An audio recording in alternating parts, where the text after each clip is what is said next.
Praise lord అందరికీ. మనము మన జీవితంలో ఆశీర్వాదము కొరకు ప్రయత్నించట్లేదు, కానీ ఆల్రెడీ ఆశీర్వదించబడిన స్థితిలో నుండి మన జీవితాన్ని ప్రారంభించాలి.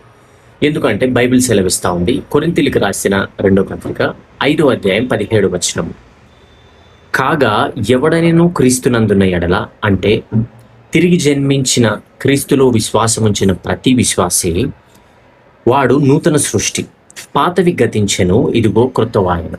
ఈ పాతవి గతించెను అంటే ఆదాము ద్వారా మనం ఏదైతే శాపగ్రస్తమైన జీవితంలో పుట్టామో ఆ శాపగ్రస్తమైన జీవితం నుండి మనము విడుదల పొంది ఉన్నాం.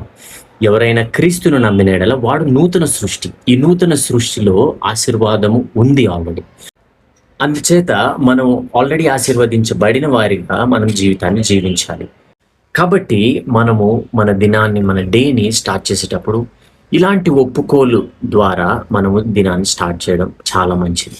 ఏమని అంటే, క్రీస్తు ద్వారా నేను ఆల్రెడీ ఆశీర్వదించబడి ఉన్నాను. ఆయన పొందిన గాయముల చేత నేను ఆల్రెడీ స్వస్థత పొంది ఉన్నాను.